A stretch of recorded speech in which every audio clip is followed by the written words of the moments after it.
Hey everyone, Josh here with Fresh Start Customs, and today I've got 5 cool topics that you probably didn't know about Glowforge that you should. Some of these will save you some money, some of these are still active today that you can take advantage of, and some of them are just fun facts that you should know about, especially even before buying a Glowforge. So we're going to jump into this with the last thing that I just stated. You should know this before buying a Glowforge. As of 3 years ago, they switched from a 45 watt laser tube to a 40 watt laser tube in the Glowforge Plus. It essentially makes the Glowforge Plus a basic. So if you're going to buy one, I would recommend buying a basic over the Plus. There are still very minor differences. I'm going to get into that near the very end of this video with a comparison chart between them all. So stick around for that. Next up, we have the laser tube replacement program. Back in 2021 was the very last mention of it that I could find here, but to my knowledge, it is still active today. So if your laser tube goes out on its own, they should be able to replace that laser tube for $500. If they don't replace it, they'll probably send you a refurbished unit for that $500. They'll probably quote you a higher price at first to send you a refurbished unit.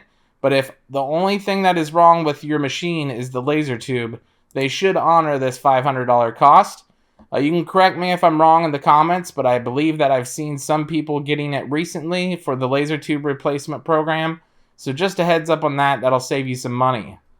Next up, there is a website called community.openglow.org. This is basically Glowforge released their software to open source. That way members of the community could try and create working software that'll work with the Glowforge, like off of Wi-Fi, for example, and make their own logic boards for it, etc. So if you're interested in that kind of stuff or learning more about the Glowforge, they have a real deep dive and tear down on all of the parts here, and that's kind of going to be my fourth item that you may not have known about. This photo actually came from this website here, and what you may not have known is your Glowforge actually has a speaker in it. It's a non-functioning speaker as of right now, to my best knowledge. The theory is this used to be like a fire warning or some kind of warning system for this speaker, but I'm not entirely sure what they intended on using this for.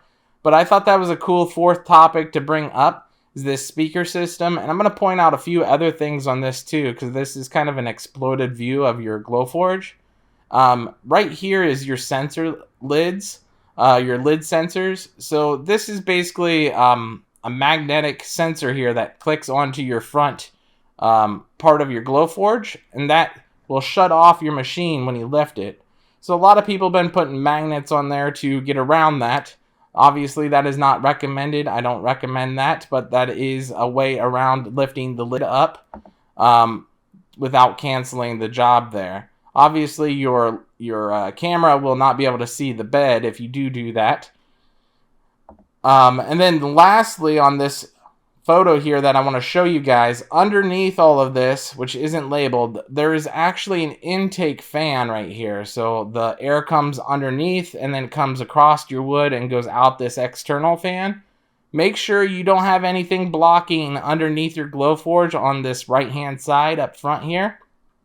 So just a heads up on that.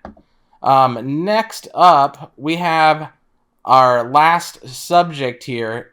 We're going to be talking about the Glowforge beta speeds that are still active to this day.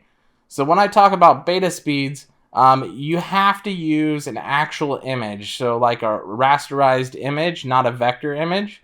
And then when you go into Glowforge's proof grade settings here, you'll notice that it is a rasterized image, and it's set for draft photo. If you click here, you can see your max speed is no longer 1,000. You can go all the way up to 1400 on Glowforge Basic. And let me show you the other settings and comparison chart now of how fast you can go on the other machines. Like I said, it'll probably be really rare that you actually do this, because the faster you go, the lighter your image is going to engrave. But this is something that you should know about, because you can kind of test with the settings and work from there. Like you could increase your lines per inch and then go faster, maybe get the best results that way. It's something that you can test with. That's why it is beta speeds, and it's been beta speeds for at least a year. I can't remember when it originally came out. Let me show you the comparison chart that I made here. So this is kind of a little funny comparison chart that I made a long time ago for the Glowforge community.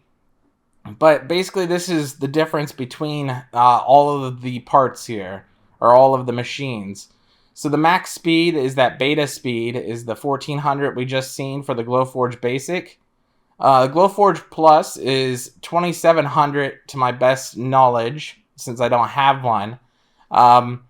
Glowforge has stated that they use different parts in the Glowforge Plus than the Basic, but I have yet to see any parts that are different, as well as talking with some members of that Open Glow community that's tore them all apart.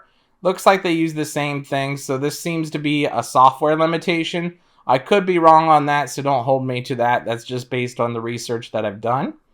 And then the only difference between the Basic and the Plus after that 40 watt laser bulb change that I've told you is you get an extra 6 months of warranty and that max speed there. That's the only difference. And like I said, these max speeds you'll probably never use unless you just feel like tinkering around with settings.